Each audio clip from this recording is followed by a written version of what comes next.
নমস্কাৰ সাকসেস আসাম নামৰ ইউটিউব চেনেলটোলৈ আপোনালোক সকলোকে পুনৰবাৰ স্বাগতম জনাইছো স্বাস্থ্য বিভাগৰ ফালৰ পৰা যিখিনি নতুনকৈ পদ মুকলি কৰিছে প্ৰায় 2000 অধিক পদ মুকলি কৰিছে নলবাৰী নগাঁও ধুবুৰী কোকৰাঝাৰ মেডিকেল কলেজৰ ফালৰ পৰা তো তাত যিখিনি গ্ৰেড 4 পদ আছে তো সেই পদখিনিত বহুত ক্যান্ডিডেটে এপ্লাই কৰিব নোৱাৰে আৰু বহুতে মোক কমেন্ট কৰি সুধি আছিল আৰু তেনে ক্ষেত্ৰত এই ভিডিওটো আপোনালোকৰ কাৰণে বনাইছো তো ভিডিওটোত আমি হবিখে সকলোখিনি আলোচনা কৰিম গতিকে ভিডিওটো শেষলৈকে চাই থাকিব আৰু এখন হৈছে অফিচিয়ালি এডভাৰটাইজখন তো ইয়াতে আপোনালোকে যদি মন কৰে মিনিমাম যেটো কোৱালিফিকেশন হেতু আপোনালোকে 8 পাস হলে ইয়াতে আবেদন কৰিব পাৰিব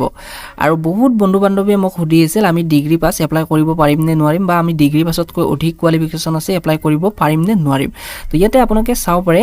ইয়াতে স্পষ্টভাৱে উল্লেখ আছে যেটো ম্যাক্সিমাম কোৱালিফিকেশন হেতু আপোনালোকে যদি হায়াৰ সেকেন্ডাৰীতকৈ অধিক পাস কৰিছে তেনেহলে আপোনালোকে এই পোষ্টত আবেদন কৰিব নোৱাৰে তো আপোনালোকে যদিও হায়াৰ সেকেন্ডাৰী পাস কৰিছে তথাপিও আবেদন কৰিব পাৰিব কিন্তু যদি আপোনালোকে ডিগ্ৰী কৰিছে তেনেহলে ইয়াতে আবেদন কৰিব নোৱাৰে তো বন্ধুসকল বহুতে এটা বেয়া খবৰ কাৰণ যিখিনি আগৰে পোষ্ট আছিল স্বাস্থ্য বিভাগৰ সেই পদখিনিত কোনো ধৰণৰ ম্যাক্সিমাম কোৱালিফিকেশন নাছিল গ্ৰেড 4 ৰ কিন্তু এই এডভাৰটাইজমেন্টখনত ম্যাক্সিমাম কোৱালিফিকেশন ধৰি দিছে তো এটা বহুতে বেয়া খবৰ তো ভিডিওটো এইখিনি আছিল আপোনালোকক দিবৰ বাবে ধন্যবাদ